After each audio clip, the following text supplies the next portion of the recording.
अयोध्या मामले में आज सुबह फिर सुनवाई शुरू हुई और एक बार फिर नई तारीख मुकर्रर कर दी गई। अब इस मामले में अगली सुनवाई 29 जनवरी को होगी। सबसे बड़े विवाद पर सबसे बड़ी अदालत ने नई तारीख का साइन बोर्ड चस्पा कर दिया है।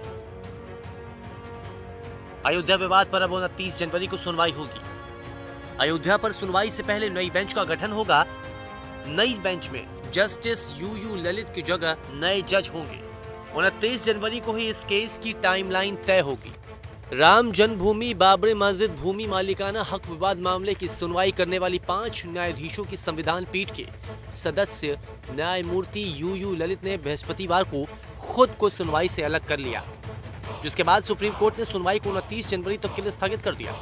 यानी कि अयोध्या विवाद तारीखों के साए से इतनी जल्दी बाहर निकलता नहीं दिख रहा।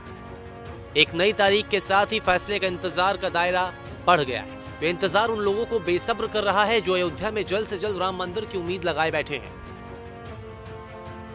ये हनुमान जी के पोंछ बनाए हैं लोग कि जितने चाहो उतने बढ़ा दो, जितने चाहो उतने घटा दो। जाति के नाम पर, वकील के नाम पर ऐसा गलत निर्णय जो माननीय जज महोदय ने लिया है बहुत गलत है। सरकार और कोर्ट दोनों लगता है हिंदू समाज के साथ ऐसा काम कर दिया है कि अब उसके पास रोने के अलावा पश्चाताप के अलावा कुछ बच नहीं रहा है। इससे पूरे समाज में आक्रोश पैदा हो रहा है। न्याय तो नहीं करेंगे, लेकिन भगवान से प्रार्थना करेंगे कि राजनीतिक पार्टियों की भी सद्बुद्धि आए और न्यायाधीशों को भी सद्बुद्धि आए। गुरुवार को जैसे ही मामले की सुनवाई शुरू हुई तो मुस्लिम पक्ष की ओर से पेश हुए वरिष्ठ वकील राजीव धवन ने प्रधान न्यायाधीश रंजन गोगोई की अध्यक्षता वाली पीठ के सदस्य न्यायमूर्ति यूयू ललित पर सवाल उठाते हुए कहा कि उत्तर प्रदेश के पूर्व मुख्यमंत्री कल्याण सिंह की पैरवी करने के लिए 1994 में अदालत में पेश हुए थे।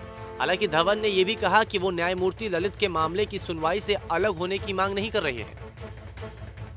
सुन्नी वक्फ बोर्ड के वकील राजीव धवन बेंच के सदस्य जस्टिस यूयू ललित का पुराना मामला सामने ले आए।